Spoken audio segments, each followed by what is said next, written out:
Good day. That was no moon. It was a space station. When audiences saw the might of the Empire embodied in that titanic space station, they saw something that had never been seen before in media. The Death Star was pretty bloody awesome in 1977, and still looks awesome today. For 1977, it was groundbreaking, as it was a sci-fi battle station that looked realistic, and thus audiences were able to resonate it with it all the more. And today, it still looks pretty bloody realistic, because it is not over the top and filled with lens flares.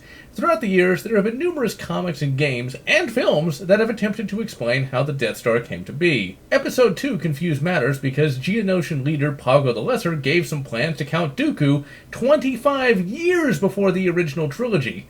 This actually conflicted with the novel Darksaber. In that novel, it was learned that Bevel Limlisk designed the Death Star in its entirety during the time of the Empire. And the 501st campaign in the real Star Wars Battlefront 2 just confused matters further. In 2007, the novel Star Wars Death Star, written by Steve Perry and Michael Reeves, was released to try and codify all the disparate canon elements into one coherent whole, and in so doing, they created one of the very best EU novels of all time. So with that, let's take a look. The novel Death Star covers several different time points. It begins with the construction of the Death Star a couple years prior to the Battle of Yavin, and ends a few minutes after the epic conclusion of said battle. The writers chose to feature a large cast of characters to show the Death Star from numerous disparate viewpoints. We have a bunch of older characters returning, along with some new ones as well. Like with the tales from Mos Eisley's Cantina, some background extras from A New Hope are turned into fully fleshed characters. The novel also does something that few other EU novels did.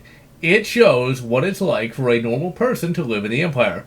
It's not all slavery and executions, although there are a number of both in the novel, but rather the Empire is made up of people that just want to get on with things and live their lives in relative peace.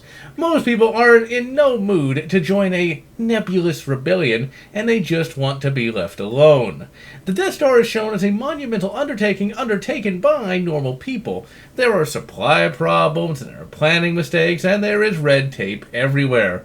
The plans are not just one single plan, but rather an aggregate of plans dating back to the Clone Wars, and thus it's up to numerous architects to make them all work together. The now infamous secondary thermal exhaust port was from a previous revision of the Death Star plans.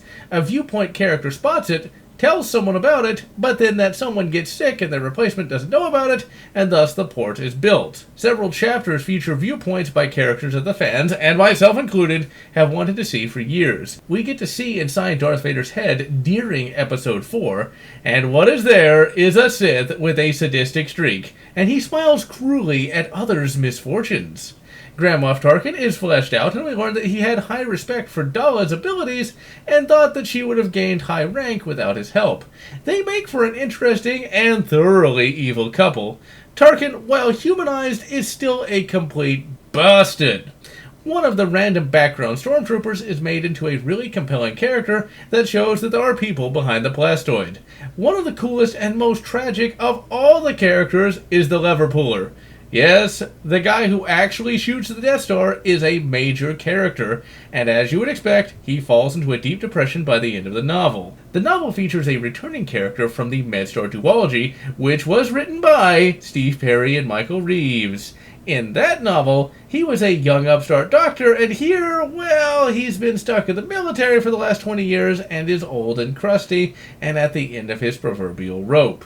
We also have a hot blue Twi'lek bartender as well, and she actually plays a major role in the novel. Death Star goes on to show that while the Death Star is a dark beast, it also has a bunch of normal people on it, thus making its eventual destruction a tragic necessity.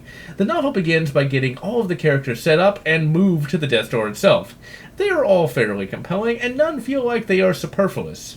The second part kicks the plot into high gear. Before the Death Star is completed, the Revs launch an attack with a single Lucre Hulk battle carrier filled with 500 X-Wings. The attack fails, but inspires Tarkin to move the station, and eventually sets in motion the Death Star's eventual attack on the galaxy.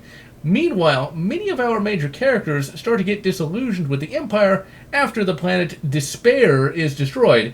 Sure, it was just a prison planet, but it was still the destruction of a world, and that does not sit well with even the most apolitical of them. The novel also fleshes out and brings into true EU canon the events of A New Hope. There are movie lines quoted verbatim, but given greater context now due to many more years of continuity. The novel comes to a head at the Battle of Yavin. The new characters, and some old ones, decide to leave the Death Star due to it, well, destroying multiple planets. Doing this is not an easy prospect, and not all will survive. This was yet another novel that I couldn't wait to read. I pre-ordered it and blasted through it in about 2 days. The writing was nothing short of amazing. The characters were all pretty bloody compelling, and I loved the expansion to all the episode 4 scenes. I also loved how the novel played with your emotions by giving the Death Star a human face. Before Death Star, seeing the big D go boom was a thing to celebrate. Now, it's a much more somber thing, since many of the people on it were completely innocent of the crimes of their leaders. What's even more compelling is the fact that the Death Star itself serves as an allegory for weapons of mass destruction. Every WMD since the Gatling gun has been the weapon to end all wars, and many of the characters in the novel posit that the Death Star will end all wars due to its sheer destructive power, and that no one would be fool enough to oppose it. And like people in our world, they don't take into account how bloody-minded people can be. The writers did a good job on the plot. We know how the Death Star ends, so it does not focus on any major rebellion characters and does not just retell the Battle of Yavin. Instead, we get a new cast of characters to follow, and their adventures run concurrently with the heroes of another story. And we get to see the events of the Battle of Yavin from a perspective we have never seen before. This is the right way to do a prequel, as there are still stakes for the reader to get excited about, and it's not all just a foregone conclusion. This was the EU at its finest. It tied together the disparate threads of canon, made you question the concept of good and evil, and it made you, the reader, think. And on top of it all, it told a good old-fashioned space adventure story. And it is a good old-fashioned Star Wars book that I cannot recommend enough. And so, I am GeneralLotz, wishing you good Republic Commando and good Rogue Squadron, or whatever makes you happy. If you enjoyed this video, please consider subscribing, and if you can, please consider supporting me on Patreon so that I can continue bringing you this awesome content.